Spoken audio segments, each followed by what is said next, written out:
오늘은 하나님의 진노에 관한 마지막 세 번째 주제인 하나님의 진노는 어떻게 나타나는가입니다. 이 질문에 대한 첫 번째 대답은 하나님의 진노는 장차 마지막 날 심판 날에 궁극적으로 나타난다는 겁니다.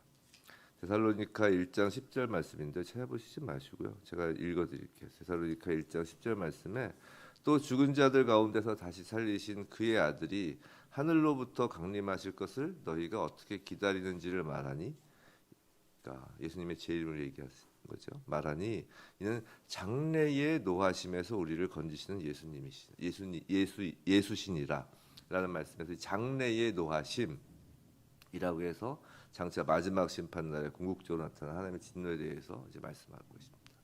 또 로마서 2장 5절을 보면 다만 내 고집과 회개하지 아니한 마음을 따라 진노의 날 곧 하나님의 의로우신 심판이 나타나는 그날에 임할 진노를 내게 쌓는도다 해서 심판이 나타나는 그날이라고 이제 진노의 날을 얘기합니다.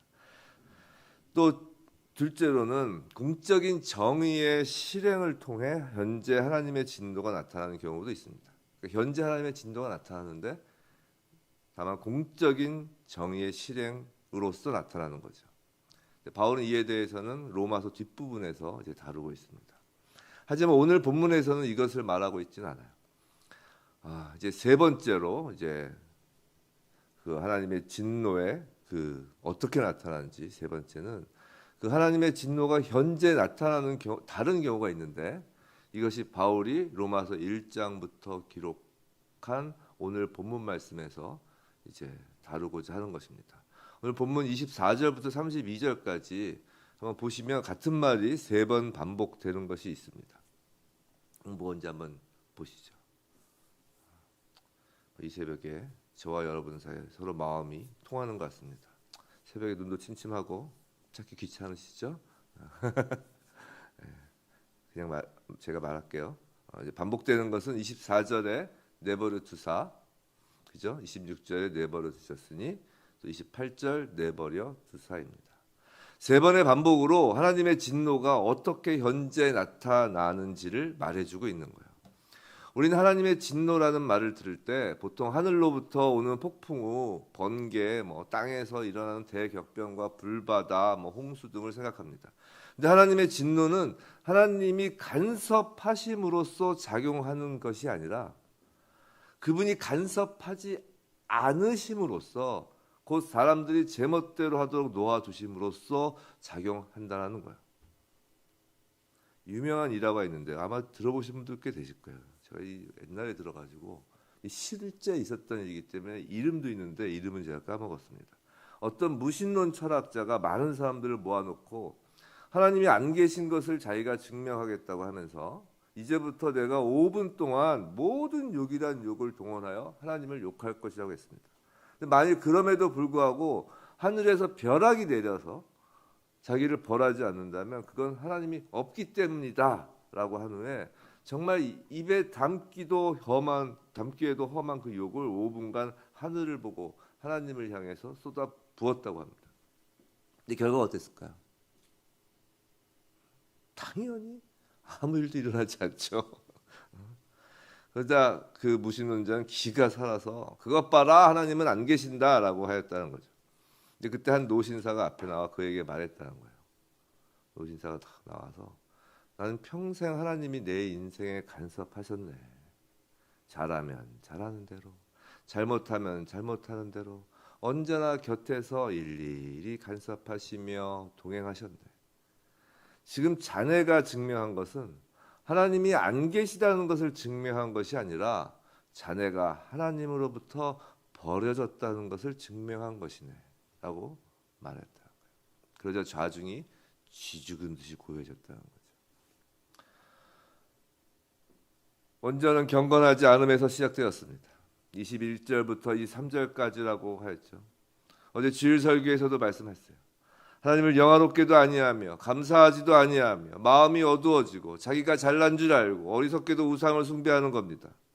그중 으뜸은 스스로를 우상으로 만드는 거고요. 내 자신이 지금 신인 겁니다. 그러므로 24절 하나님의 진노가 임합니다. 어떻게 해요? 그들의 마음의 정욕대로 더러움에 내버려 두시는 겁니다. 마음 내키는 대로 하게 내버려 두시는 거예요. 더러움이라고 하는 거예요. 그렇게 내버려 두셔서 그들의 몸을 서로 욕되게 합니다. 사실 모든 불의가 욕된 것인데 특히 여기서는 성적인 탈선을 의미합니다. 그 로마 시대 특히 바울이 이 로마서를 쓸 이 당시의 로마 사회는 정말 근친상간, 동성애, 난교, 그보다도 더 심한 그 성적 행위. 정말 이 새벽에는 입에 담기도 더러운 그 성행위를 공공연하게, 그것도 궁궐의 황제로부터 탐닉하던 시대입니다. 사실 지금도 우리도 보세요. 온갖 천재 룸사롱, 모텔, 밤이면 술집가, 또 클럽 등이 불야성을 이루죠. 처음 보는 사람끼리 즉석에서 만나 하룻밤을 보내고, 아마 모르긴 몰라도 소돔 사람들이 서울에 와 보면 자기들은 억울하다고 할 거예요. 그렇지 않겠어요? 또 26절 또 하나님께서 그들을 부끄러운 욕심에 내버려 두시는 겁니다. 이것을 바울은 26, 27절에서 매우 직설적으로 기술하죠. 해석의 여지, 변론의 여지가 없도록 말합니다. 아주 직설적으로 표현하는 거예요. 달리 해석하지 못하게 하려고. 동성애를 말하는 거예요. 이건 제가 하도 말해서 더 할 것도 없습니다. 28절 또한 그들이 마음에 하나님 두기를 싫어하며 하나님께서 그들을 그 상실한 마음대로 내버려둬서 합당하지 못한 일을 하게 하셨으니 이걸 좀 봐야 되겠어요. 왜냐하면 번역이 좀 그래서 번역은 그들이 마음에 하나님 두기를 싫어하며라고 되었는데 한번 각주 2를 보세요. 각주 있죠. 각주 2를 보면 지식에라고 되어 있어요. 즉 원어를 직역하면 하나님을 아는 지식을 마음에 두기를 싫어하는 겁니다. 쉽게 말해서 하나님이 싫은 거죠. 하나님은 그 싫은 마음 그대로 내버려 두십니다. 그러면 29절부터 31절까지의 일이 벌어지는 거예요. 세세하게 하나하나 그 해석이 필요하지는 않을 겁니다. 읽어서 이해 안 되는 단어들은 없으실 거예요. 다만 30절에 좀 이해가 안 되는 부분이 좀 있어요. 하나님께서 미워하시는 자라고 돼 있죠. 30절. 그죠? 그런데 거기 옆에 보면 또 풋노트가 있어요. 각주 3 이렇게 돼 있죠. 풋노트를 보면 또는 하나님을 미워하는 자요라고 돼 있어요. 이렇게라도 해석이 된다는 거죠. 근데 이걸 헬라어로 데오스 튀게스라는 합성어예요. 데오스 튀게스. 하나님을 뜻하는 데오스와 미워하는 이라는 뜻이 있는 스티네토스라는 말의 단어의 합성어로 데오스 튀게스라는 말입니다. 그러니까 하나님과 미워하다를 합친 말이라서 하나님을 미워하다로도 되고 하나님께서 미워하시다로도 번역이 가능하다는 거예요. 근데 이렇게 합성어로 쓴 것은 두 가지 의미가 서로 따로 노는 것이 아니라는 거예요. 같이 움직인다는 겁니다. 하나님의 진노가 임하는 자에겐 하나님께서 미워하시는 것이고 상대인 사람은 하나님을 또 미워한다는 이게 같이 돌아간다는 거예요. 근데 그 미움의 고리를 끊는 것이 있습니다. 그게 바로 십자가예요. 먼저 하나님이 저와 여러분을 사랑하신 겁니다. 하나님의 진노에 놓일 수밖에 없는 저희임에도 하나님을 미워하는 존재임에도 먼저 하나님께서 그 미움의 사슬을 끊으신 거예요. 당신의 가장 귀한 독생자 예수 그리스도를 십자가에 넘기심으로 말이죠. 하나님의 내버려 두심의 극치가 뭔지 아세요? 하나님의 내버려 두심의 극치는 바로 하나님의 아들을 내버려 두신 거라고요. 그래서 예수님이 십자가에서 절규하듯 외치신 것 아닌가요? 엘리 엘리 라마 사박다니 나의 하나님 어찌하여 나를 버리셨나이까 라고요. 죄의 악순환, 지난 시간에 말씀드렸죠. 죄의 악순환이 있다고. 그 순환을 끊으신 거예요. 내버리심. 이 땅에서의 하나님의 진노, 그 내버리심에 당신의 아들을 우리 대신 놓음으로 말이에요. 사람이요 죽었다 깨도 우리가 먼저 하나님께 먼저 사랑의 손, 화목과 화해의 손을 못 내밉니다. 담을 수 있는 큰 그릇에 작은 그릇이 담기는 거예요. 언제나 하나님이 먼저 손을 내미시는 겁니다. 하나님보다 더 큰 그릇, 하나님보다 더 큰 사랑을 세상 어디에서도 찾을 수가 없어요. 누구도 그럴 수 없습니다. 큰 그릇, 작은 그릇, 진정한 사랑과 화목의 손 먼저 내미는 쪽이 지는 것이 아니라 더 큰 그릇인 거예요. 마지막 절 32절입니다. 우리 한번 읽어볼까요? 32절 함께 읽겠습니다. 시작. 그들이 이 같은 일을 행하는 자는 사형에 해당한다고 하나님께서 정하심을 알고도 자기들만 행할 뿐 아니라 또한 그런 일을 행하는 자들을 옳다 하느니라. 하나님의 진노 그 내버려 두심은 언제까지일까요? 자기들만 행할 뿐 아니라 또한 그런 일을 행하는 자들을 옳다 할 때까지입니다. 그럼 남는 것은 하나님의 진노, 마지막 날의 진노만 남게 된다는 거죠.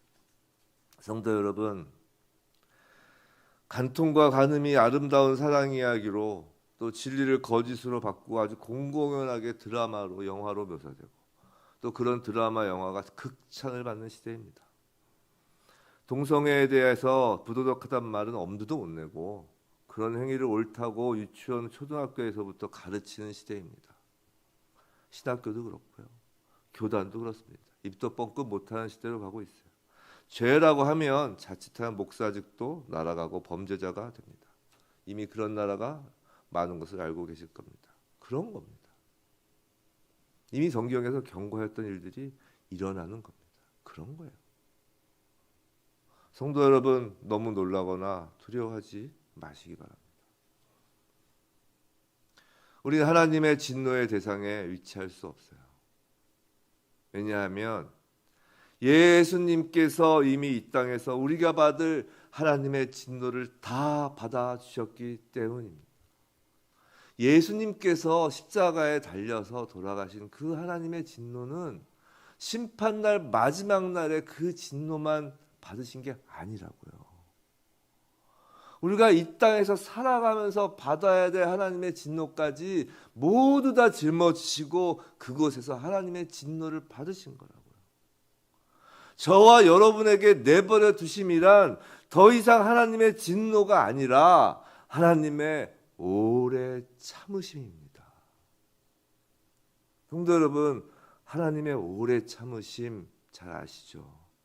그 오래 참으심을 가볍게 여기지 마시기 바랍니다. 그건 하나님의 진노로서의 그 내버려 두신 만큼이나 우리에겐 무거운 겁니다. 아니 어쩌면 더욱 온몸이 떨리도록 무거운 말입니다. 왜냐하면 그 안엔 예수님이 지신 십자가의 무게가 더하여져 있기 때문이에요. 성도 여러분, 이 새벽에 우리 삶 가운데 하나님께서 오래 참으시는 부분이 무엇인지 돌아보시기 바랍니다. 없다고요? 혹시 그렇게 말씀하시는 분 계신가요? 죄송하지만 없다고 말씀하신다면 그분에겐 그것이 내버려 두심일 가능성이 매우 높은 거예요. 분명히 있습니다. 잘 모르시겠다면 성령님을 통해 깨닫게 해달라고 구하기 바랍니다. 오늘 하루 또 남은 저희의 인생 가운데 예수 그리스도의 그 십자가의 무게가 더하여진 하나님의 오래 참으심의 그 무게를 저희의 삶에 올려놓으시길 바랍니다. 하나씩 한 걸음씩 그 죄의 습성, 여전히 남아있는 불경건과 불의, 그것들 끊어내는 결단이 저와 여러분에게 있길 주님의 이름으로 간절히 기도합니다.